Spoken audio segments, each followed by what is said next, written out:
Recently, anti-dumping duty and countervailing duty is in news because government of India ने China के products पे anti dumping duty बढ़ा दिया है and it is stated that the market economy of China is causing harm to Indian business by using predator methods to eliminate competition among the domestic companies. To curb the situation, Bharat सरकार ऐसे dumping को बंद करने के लिए tax लगाता है जो इम्पोर्टेड गुड्स वहाँ से आ रहे हैं उसके लिए, which is cell below price level. जितना भारत में मान लीजिए कि अगर 100 रुपये का कोई प्रोडक्ट है and Chinese are selling it at the 50 rupees only, that will hamper the government domestic company of India. Normally the worldwide America has imported 100% anti-dumping duty on Chinese products in USA. There may be two reasons behind this. First one is protectionism, to protect home or domestic player and providing a level playing field and fair trade practices. This is to protect the domestic company. Example, US 100% duty लगा दिया है on China products so that कि car manufacturing company in USA should not be affected by the cheaper car manufactured in Chinese market. And second was the ensure fair competition. अब देखते हैं world wide WTO क्या कहता है, World Trade Organisation. It permits the anti dumping duty for fair competition. Market में competition ज़्यादा अच्छा बना रहे इसके लिए, फेयर कंपटीशन के लिए WTO परमिट करता है कि आप एंटी डंपिंग ड्यूटी लगा सकते हैं.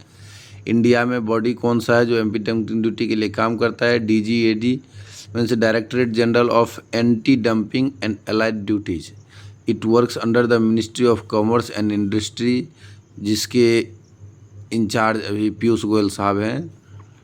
रिकमेंडेशन, ये DGAD जो है Director General of Anti Dumping and Allied Duties gives its recommendation to Ministry of Finance and Ministry of Finance decide करती है निर्मला ताई कि अब बढ़ाना है या नहीं बढ़ाना है.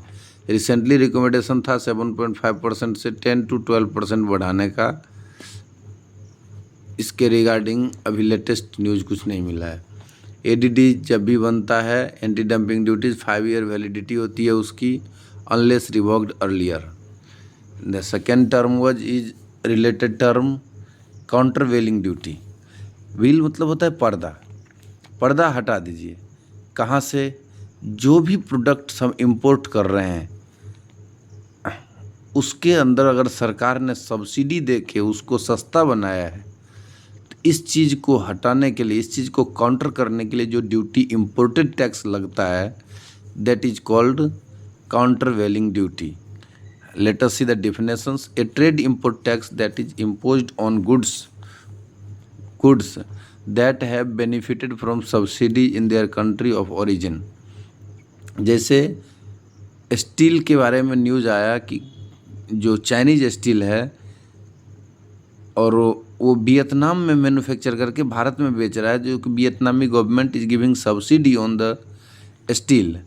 सो India imposed countervailing duties on Chinese and Vietnamese steel for 5 years. Goal क्या है? To protect domestic company, same for the age anti dumping duty and protect these company from negative effect of the subsidy from the importing country. Government of India imposed countervailing duty on the same steel import from the China we discussed. It is also for the 5 year term under the DGTR मतलब director General of trade and remedies. Remedies मतलब दुखों का निवारण, समस्या का समाधान करने के लिए ये चीज़ें बनाई जाती है.